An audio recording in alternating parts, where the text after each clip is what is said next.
I have to begin with two warnings. The first is that I have changed my title. I'm really sorry about this. Whenever I go to conferences and presenters tell me that they've changed their titles, I know that that means that they've written a completely different paper. I haven't done that. I wrote this presentation, and when I got done, I decided that the title wasn't really quite accurate. So I needed a new title. And here is my new title. This is a much more precise title because this is a presentation that's not so much about adaptation, but about ecstasy. Don't get your hopes up. It probably will not make you ecstatic. But I plan to use adaptation to talk about ecstasy. In fact, I hope to persuade you that it's a lot more illuminating to talk about ecstasy when you approach it through adaptation. My second warning is, as this opening screen indicates, a lot of what I have to say will take the form of questions. Some of the questions I will answer myself, but others I won't. Nor is this simply a rhetorical device. I think at an absolutely appropriate procedure. For particular reasons, I'll do my best to make clear in due course. At times along the way, I may seem to have been wandering far from the subject of adaptation, rather like Tristram Shandy. But knowing that this series has been organized by a theorist who's taken the time, when he's not palling around with Charles Dickens, to write very sympathetically of Sterne's cock and bull story, makes me feel right at home, as I hope you will too. At any event, I promise I'll return from each of my tangents, and I'll try to make every tangent pay off, even if it doesn't pay off in quite the ways you might have expected, or even in the discussion that follows in the ways I might have expected myself. All right then, here are some opening questions. When was the last time you felt ecstatic? Do you actively seek out experiences of ecstasy? And if you do, where do you find them? If you typically, do you typically find ecstatic experiences in art or in experiences that aren't artistic, like new or favorite sights, sounds, tastes, smells? Do you find ecstasy in romantic love? I'm sorry, that's a personal question, but you know what the answer is, even if you don't say anything. Do you find it in emotional or interpersonal transport? Do you find it in unexpected good fortune? And once you've found it, how do you know when you're feeling ecstatic? Is it a word you use often, either to yourself or to others, to describe your moods or reactions? Or what does the experience feel like? I mean, of course it feels ecstatic, but you know what I mean. Is it an intensification of a mundane experience? Or is it an experience uniquely its own? I know it's unusual for you to be bombarded with questions at the beginning of a presentation like this, but I'm going to take your reluctance to speak as an indication that it's hard to talk about ecstasy. Don't worry, I'm here to help. The very definition of ecstasis, to be or stand outside oneself, a removal to elsewhere, from ek, out, and stasis, a stand or standoff of forces, already embodies the paradox characteristic of ecstatic states of being. The paradox that some of the experiences we most treasure are those that take us outside ourselves. A paradox that also happens to be a defining characteristic of adaptation, which stands outside what it adapts. So it stands to reason that thinking about adaptation can help us to better understand ecstasy, an experience I'd like to approach today from 4 different perspectives, all of them more or less informed or inflected by adaptation. So, my first figure for ecstasy, and the most traditional one, the sublime. Not an equivalent to ecstasy, but a defining provocation of it. I feel ecstatic when I experience something sublime. Longinus, the first surviving writer to deal explicitly with the sublime, defines it as a goal that goes far beyond mere rational persuasion. Sublimity, ipsos, is the source of distinction of the very greatest poets and prose writers, and the means by which they have given eternal life to their own fame. For grandeur produces ecstasy rather than persuasion in the hearer, and the combination of wonder and astonishment always proves superior to the merely persuasive and pleasant.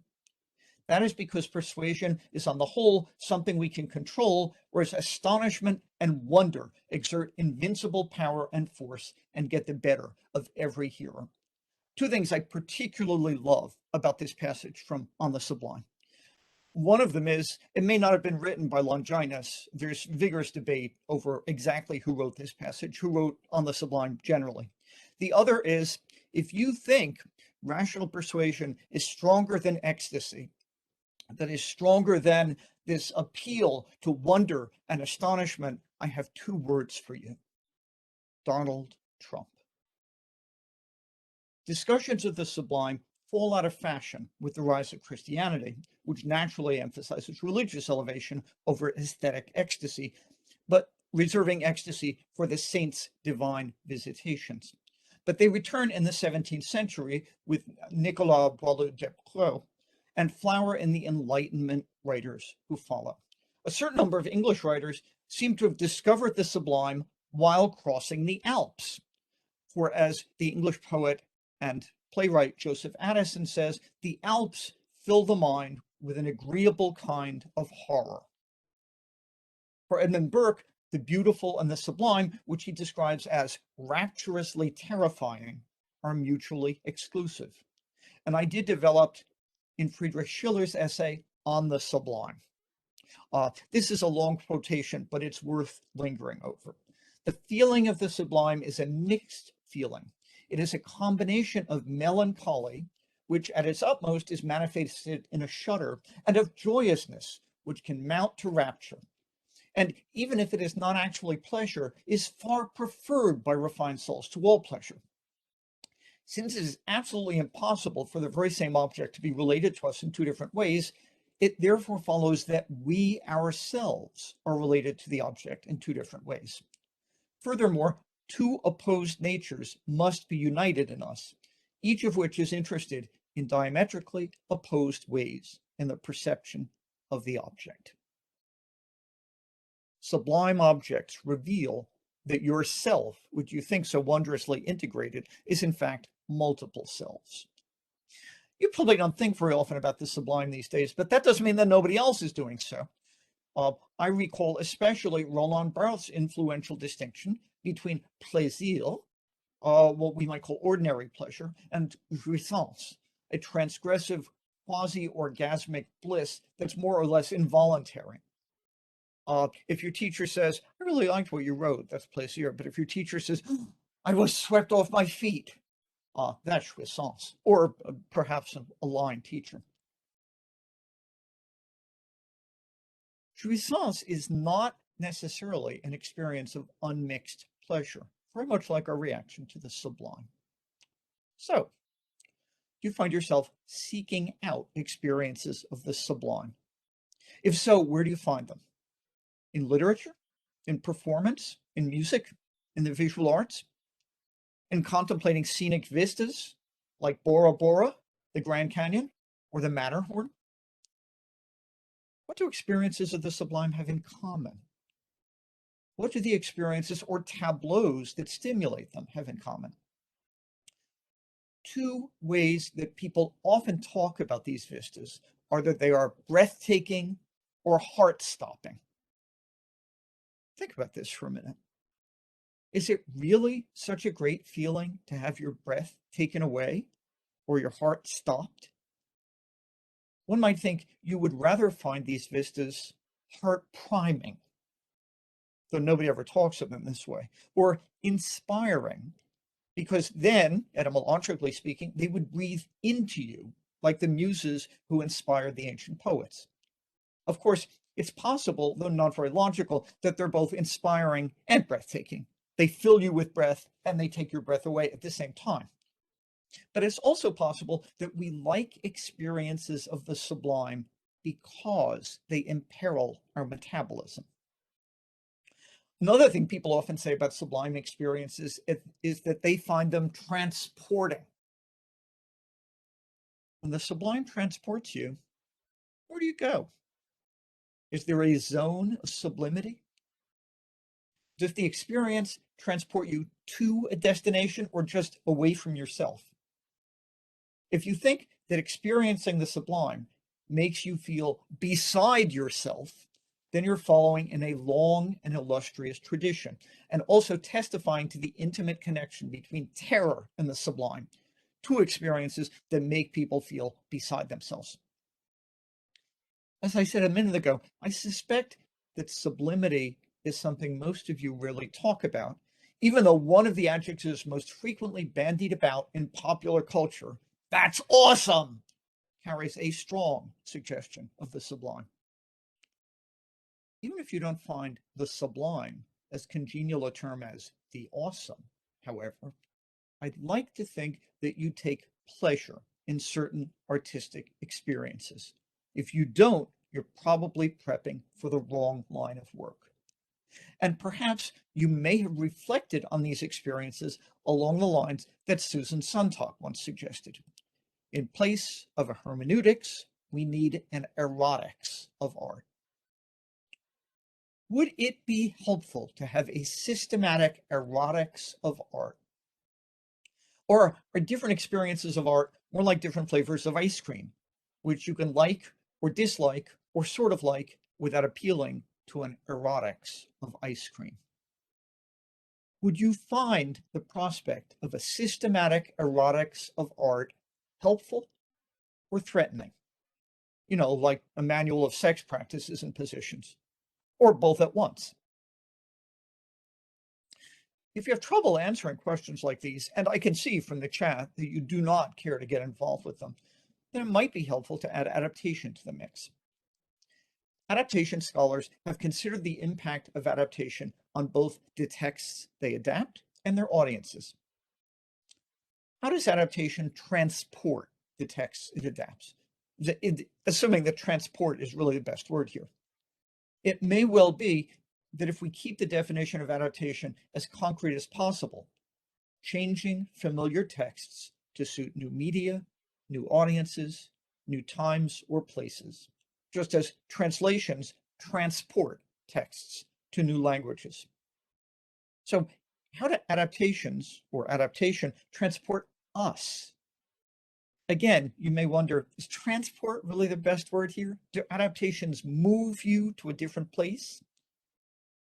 Do adaptations move you to stand outside the pleasure that you might take in the text it adapts? Does it move you to stand outside yourself? Asking questions like these about transporting texts and transporting audiences, one right after another, implies an analogy I should make explicit. I'm sorry, this is going to be a tangent. An analogy between texts and their audiences, or texts and people generally. Even if adaptations transport texts, does it follow that they transport audiences, or vice versa? I can see certain similarities between texts and people. For instance, people, like texts, seek to communicate and avoid being misread. And some guardians of the canon seem to treat texts as if they were dear human friends. Even so, I'm not going to mount a serious defense of the analogy between people and texts. Texts are texts, and people are people, even though the students that I meet first thing in the morning sometimes do strike me as blank pages.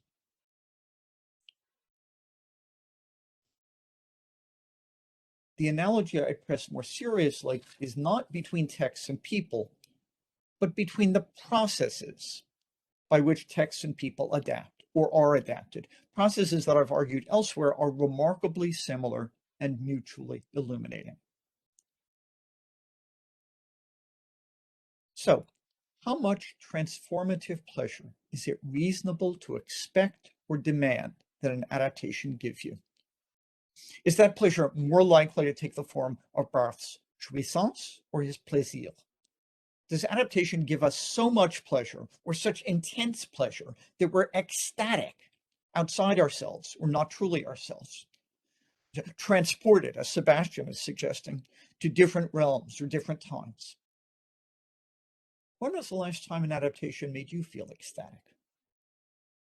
Your answers to these questions are likely to vary. I'm using them mainly to set up another question that I'm willing to press further. Does experiencing an adaptation make you feel more like an active participant than a passive consumer?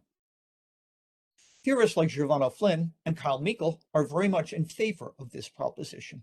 At the very least, experiencing an adaptation as an adaptation, to use Linda Hutchins' phrase, invites, perhaps forces you to inhabit two perspectives, either simultaneously or sequentially. Inside the original text that's being adapted and outside it, inside the adaptation. Is it more defensible to say that adaptations transport texts in a mundane, non-ecstatic sense than that they transport audiences in a sublime sense? Can you think of any texts that become more truly themselves when they're adapted? I've thought about this question for a long time, and I'd be hard-pressed to name any beyond The Wizard of Oz and The Graduate. If adaptations stand outside the text they adapt, can those texts arouse pleasure that doesn't come from outside?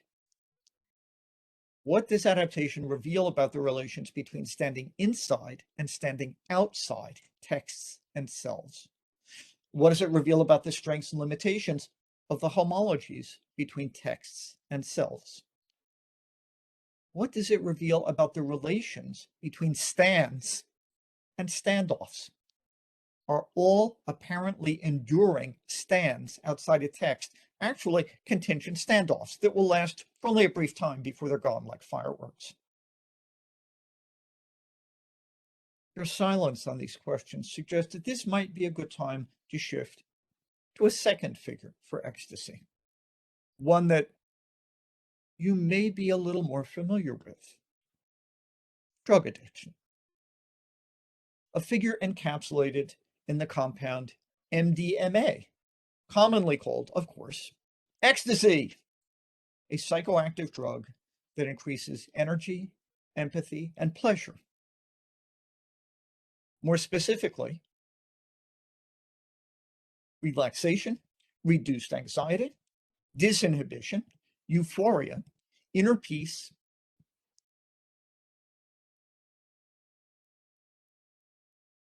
increased emotionality, increased self-confidence, and an increased sense of intimacy with others and oneself.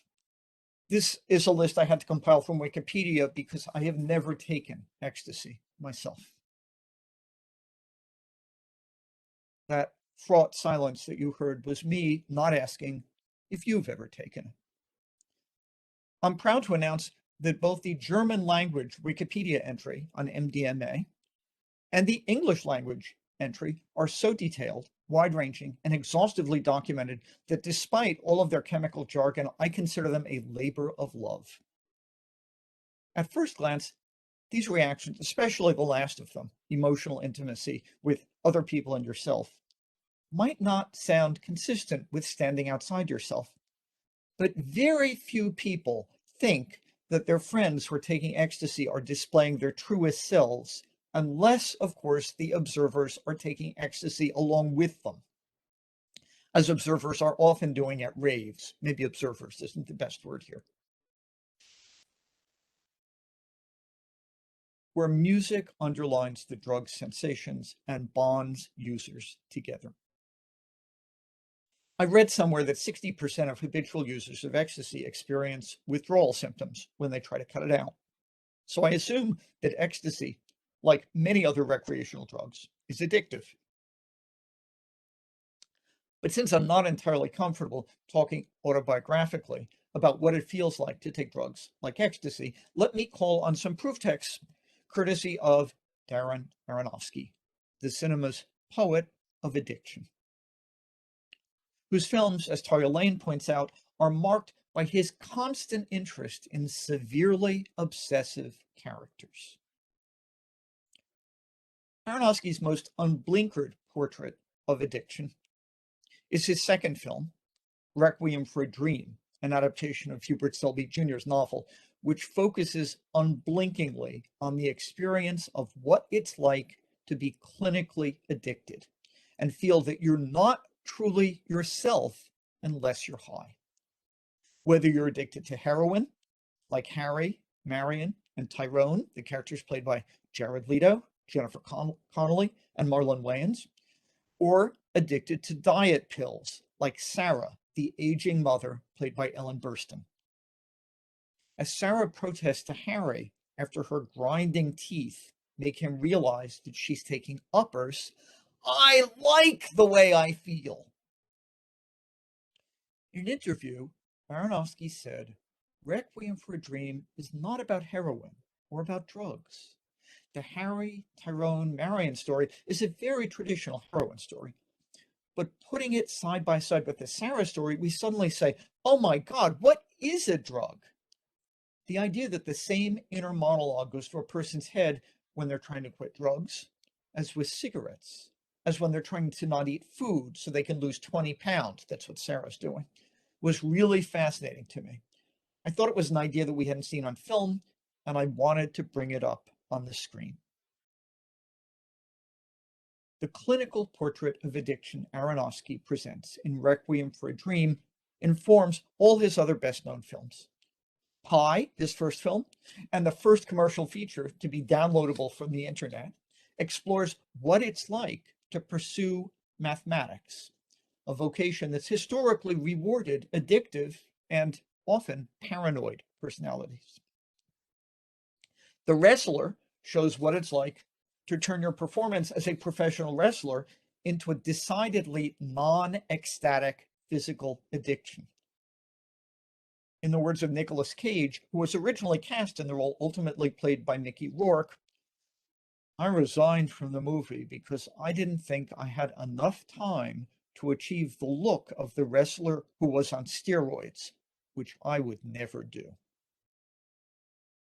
And of course, Black Swan plumbs the experience of turning your vocation into an addiction so all-consuming that it takes you literally outside yourself, doubling the heroine played by Natalie Portman as the White Swan and the Black Swan. Aronofsky told an interviewer that he'd originally planned to make a movie about a love affair between a wrestler and a ballerina. Yes, Nicolas Cage was originally cast. Not making that up. Aronofsky gave up his love story about a wrestler and a ballerina because it was too much for one movie. Instead, he compared the two completed films. Wrestling, some might consider the lowest art, if they would even call it art. And ballet, some people consider the highest art. But what was amazing to me was how similar the performers in both of these worlds are. They both make incredible use of their bodies to express themselves. Note that Aronofsky doesn't specialize in making films about drugs. He specializes in making films about addicts.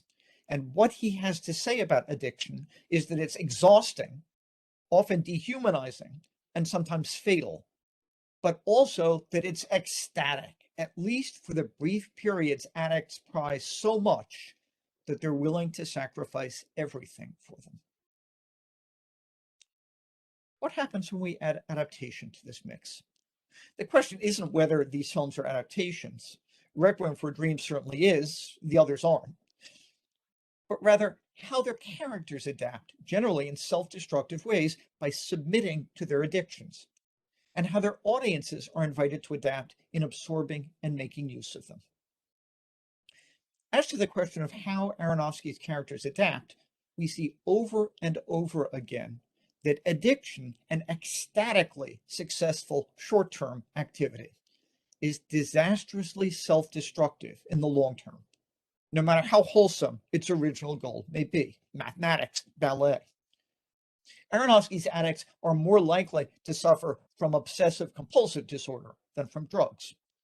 Even Ellen Burstyn's addiction in Requiem for a Dream is rooted in a kind of OCD Aronofsky clearly thinks is statistically normal. As if all those Enlightenment theorists of the sublime had become so attached to the Alps that they couldn't stop climbing them and swooning over them. Aronofsky's films consistently demonstrate that ecstasy may be an excellent servant, but it's a terrible master, exacting and ultimately destructive. The most distinctive feature of Aronofsky's take on addiction is not that it feels ecstatic, I mean, that's true of many fictional portrayals of addiction, but that his addicts demand it as a normal, non-stop experience. Aronofsky's addicts are so hooked on ecstasy that they won't settle for anything less, ever. And if there's one thing we know for certain about ecstasy, it's that it's a fleeting experience, not an indefinitely sustainable estate.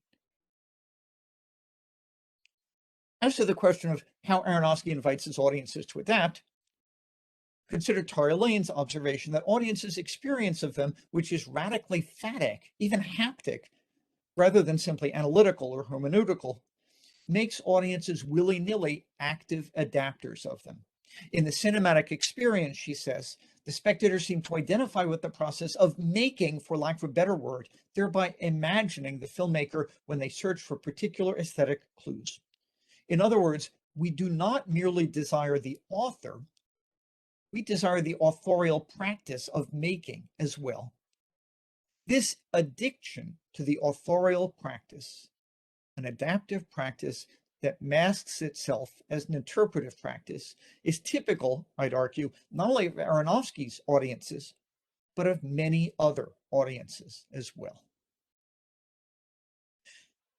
Since I doubt that any of you are ready to commit to an all-consuming commitment to nonstop ecstasy, I'd like to turn to a third figure for ecstasy: transcendence, especially along the lines of opportunities, invitations, and upsides of meta-perspectives supplied by Kenneth Burke. In his first book, Counterstatement, Burke introduces the notion of perspective by incongruity, a kind of vision Friedrich Nietzsche got by seeing one order in terms of another.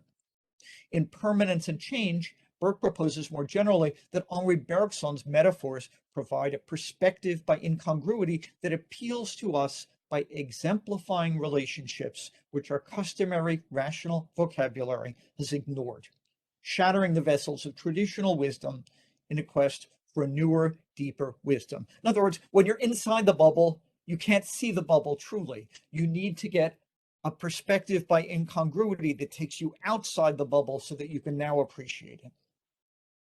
In Attitudes Toward History, Burke develops this argument further, freeing it from commentaries on Nietzsche and Bergson to link perspective by incongruity to transcendence, a deliberate movement outside the signs and symbols of a given system of thinking that allows us to see apparent contradictions within this system and between it and other systems, not as deplorable breakdowns or limitations, but as normal mental and philosophical operations.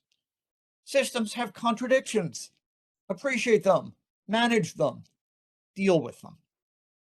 Burke distinguishes transcendence downward, or debunking, from transcendence upward, toward the divine. But it's clear that the ultimate perspective his transcendence seeks isn't religious, but comic, seeking, accepting, and discounting every possible argument and position and frame of reference, including its own.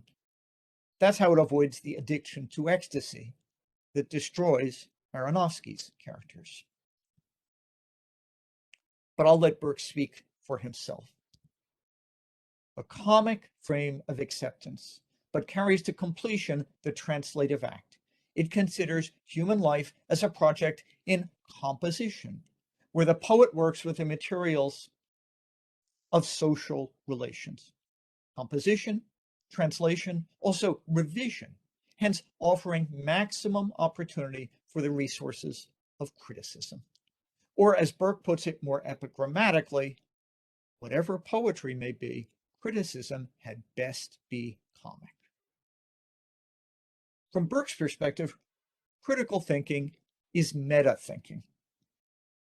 And classroom activity, whenever new ideas are being generated, is meta-thinking. Eckart is suggesting in the chat, by the way, that the idea of binging is lurking in all of this. And indeed, I would ask, when you binge, are you completely immersed, as many people have sworn to me that they are, or are you indulging in kind of meta activity in which at any given moment in your binge, you are connecting the experience of that moment to many other moments you have experienced that day, a meta perspective? I don't think there's a right answer. I'm obliged to Eckart for bringing this up, though. To pursue a corollary of this argument, Burke doesn't consider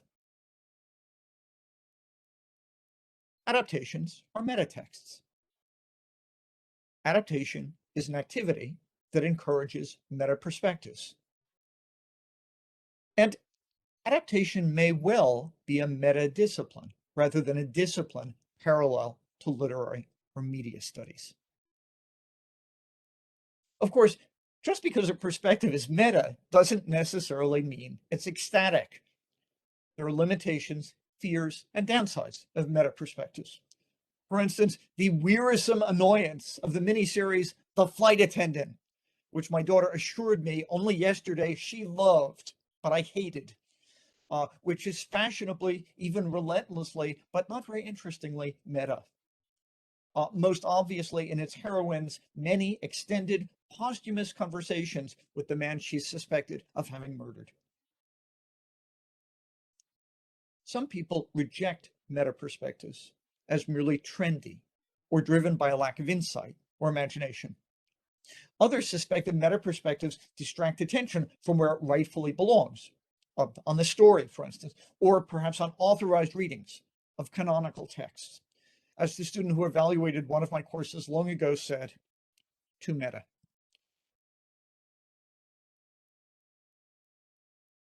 I assume the reason that the student thought that my course on Hollywood in the 30s was too meta was that instead of simply inviting interpretations about the films we watched, I kept asking questions about them. And then questions about my questions, and so on. I think the student would have found any course that the student took with me too meta. And of course, exhaustion can result from attempting to inhabit too many, too diverse meta perspectives. Since I've already invoked the importance of adaptation to the process of transcendence, you may be wondering, are there ways to achieve ecstatic transcendence that don't involve adaptation? Are there ways to achieve meta perspectives that don't involve adaptation? And if there are, how does adaptation compare to these other processes? One of the many gifts the production and analysis of adaptations offers us is the invitation to consider how meta is too meta, how meta is just enough, and how meta isn't enough. In fact, this last question is one we'd probably never even be aware of if it weren't for adaptation. It, of course, occurs to me suddenly that even if you are dead set against meta experiences, anyone who's participating in the chat today is having such an experience and is encouraging other people to have it too. Nor is it a perspective experience, it's an interactive, creative, participatory experience. So, can adaptations be too meta? Some people would say, yeah, the film adaptation of Tristram Shandy, too meta. Others would say the film adaptation of Adaptation, which is actually an adaptation of The Orchid Thief, too meta. Well, if adaptations can be too meta, de Irma Vep, right, can they also be too ecstatic? If your experience of a specific adaptation were indeed ecstatic, I'm ecstatic, would that mean that you lost sight of the adapted text? Is ecstasy consistent with a critical or analytical perspective? The authorities all say no, but I still wonder, is there even such a thing as an ecstatic perspective? Or is ecstasy, not the sublime, but ecstasy, a transcendence of all perspectives? Kenneth Burke, who sees all transcendences as relative and finite, except perhaps for religious experiences, and maybe not for all of them, would surely pick the first of these two choices. But that doesn't mean that you have to. Can adaptations be not meta enough? The most logical candidates I can think of are slavishly over-faithful adaptations. I'm sure you all have your favorite examples of those. Adaptations that seek to substitute for, rather than supplement, the text they're adapting. And successful adaptations of texts they've displaced. And into this category, I would put virtually all Disney cartoons. Once you have watched a Disney cartoon, you never care about the material that's under adaptation again. That's why when I ask my students what the original text of Alice in Wonderland is, they always say the Disney film. Inevitably, this discussion brings us to a fourth figure for ecstasy: the oscillation between immersion and critical distance. A process that ideally preserves seekers of ecstasy from the addictions that plague the characters in Aronofsky's films. Oscillation is a defining quality not only of adaptation, as I indicated earlier, but also of certain other productive activities that aren't adaptation, but that I'd like to call your attention to.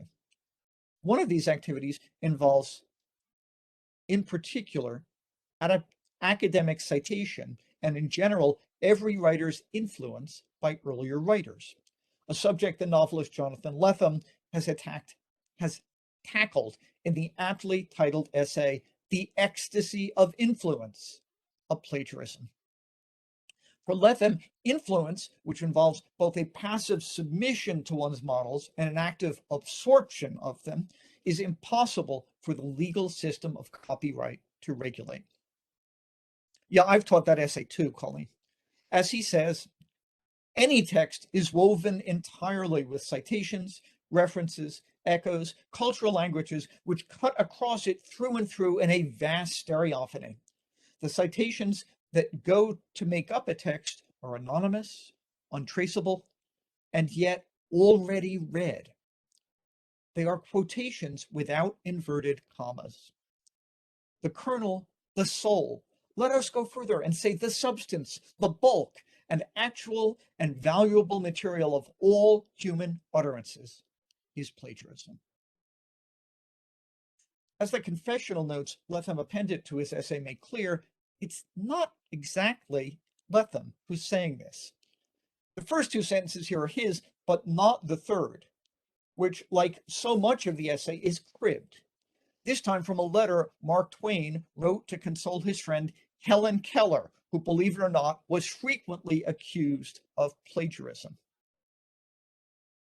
So, to address Julie's question, when we're toggling among texts, we're never truly immersed in any one text. Even though we may believe that we are immersed, we may think that we're having the experience of immersion, but in fact, no, we're smarter than that. Even when we think we're immersed, we're not really immersed. In the middle of the most immersive movie you've ever seen, it's still possible to think, did I put enough change in the parking meter? But back to Lethem, plagiarism isn't gaming the system, Lethem argues and demonstrates, it's playing the system. And the oscillation between immersion in your sources and critically selecting from them is as ecstatic as it is essential to sustain your writing. I love this idea of Colleen's, that we may be immune from immersion. A second activity I would ask you to consider is metacritical writing. That is, writing that doesn't take the form of writing an adaptation or writing an analysis of adaptation, but writing any other kind of critical essay. This may be rarer than you think, since expository papers on any subject always follow prescriptive models, a 5-paragraph essay, for instance, and much of learning writing is learning how to adapt these models. We're all taught from an early age that expository papers should take the form of persuasive arguments. In this connection, we might think of argument as homologous to theme or plot. But I wonder, is the ultimate goal of critical writing and of critical engagement generally really to persuade audiences to give up their ways of thinking and adopt our own? Or is it rather to stimulate audiences to come up with their own best ideas, whether or not those ideas happen to correspond to your own, by encouraging them to adopt metacritical perspectives toward your ideas and theirs? A third activity turns from composing expository essays to revising them. I take it as axiomatic that all revising involves adapting. That's presumably why Wieland Schwanenbeck has edited a forthcoming issue of the journal Adaptation on adaptation and revision. I've always felt that revision was unfairly ignored by everyone but composition teachers, considering how common it is throughout all the arts, especially, of course, in performative arts like theater and music, particularly jazz. But as the release of alternate tracks constantly reminds us, there are innumerable revisions that go into not only the performance, but often the composition of any number of popular songs, a process foreseen long ago by Johannes Brahms' complete revision of his youthful first piano trio, which sounds completely different in the revision. Sergei Prokofiev's revision of his Fourth Symphony to make it more user-friendly late in his life. And Anton Bruckner's amazing revision of his Eighth Symphony, which went through several different versions. In the first version, the long first movement ended triple forte. In the final revision, it ended triple piano. But now I'd like to go a little further by asking, what happens to you and your text when you revise? Revise, of course, literally means see again. But when you revise a piece of your own writing, do you revise in accord with your own sense of what's needed or in response to somebody else's? Consider, for example, this is an insanely picayune example, but I love it. Ideas that bloomed inside me in response to this group's response to a typographical error I committed months ago in response to Katja Krebs's presentation. In entry in the chat, where my haste makes me constantly guilty of typos, I wrote hop text when I meant to write hypotext.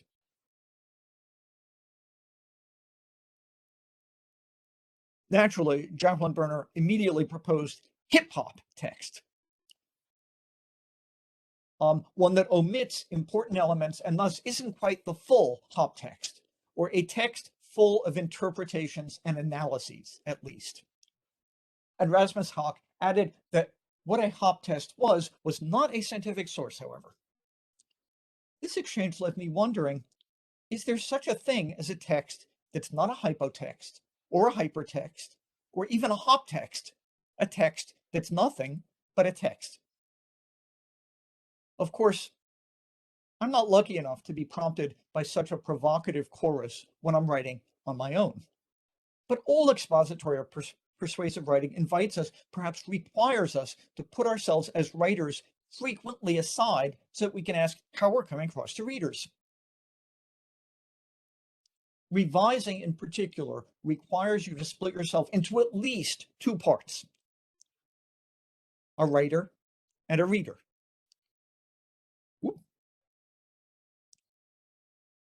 Or a writer and more than one potential reader. Or a writer, the editor you're trying to make happy, and the readers beyond the editor. Even though I doubt that most of you approach adaptation with a sense of ecstasy, all of this self-splitting sounds very ecstatic to me. Again, once you split yourself off from yourself in order to revise, when and under what circumstances do you become your integrated self again? Or is expository writing an exercise in enlightened disintegration, or a fruitful recognition that we're always already disintegrated, rather than a prelude to reintegration. Since I'm only one presenter among many in this series, I want to apologize for all these unanswered questions. At worst, they will make you welcome Colleen Kennedy Carpat's less hectic presentation next week even more. But I did promise at the very beginning of these remarks that you'd understand by the end why they were so question heavy. And in case you don't understand that yet, I'd like to conclude by explaining why. In Against Conclusions, the closing chapter I contributed to the Oxford Handbook of Adaptation Studies, I posited the question rather than the proposition as the crux of all critical thinking. I realize this isn't what your writing teachers have been telling you all these years, and I'm sorry if my proposition flies in the face of their received wisdom, but I'd ask you to take it seriously all the same. We learn and we teach others not by advancing expository propositions and then providing persuasive evidence in their support. These, by the way, are exactly the rules of legal proceedings, but most classrooms, I'm happy to say, aren't courtrooms. Instead, we learn individually and collectively by raising new questions, pondering their implications, and then either deciding they're not worth further consideration, or answering them, or formulating further questions, meta questions, if you like, that they lead to. Even if I were inclined to persuade you to this position, I don't have time to do that now. So I'm happy to talk about it in the Q&A if you'd like. So just let me invite you to consider the question, or if you'd rather, the proposition, whether all true learning requires meta-thinking, thinking outside one's particular box, and whether critical thinking is a radically adaptive behavior, not because it reactively shelters us from threatening changes, but because it proactively turns us into agents and drivers of change. As George B. Leonard wrote over 50 years ago, ecstasy is education's most powerful ally. It is reinforcer for and substance of the moment of learning. So although I don't know why any of you has come to university, I hope you all see yourselves and ultimately deserve to see yourselves as agents of change. I hope you'll embrace both adaptation studies and the process of adapting yourselves, not only because they're an indispensable help in plumbing the mysteries of ecstasy, but because they provide ways of thinking about change that are both systematic and ecstatic. And how many kinds of thought can you describe that way?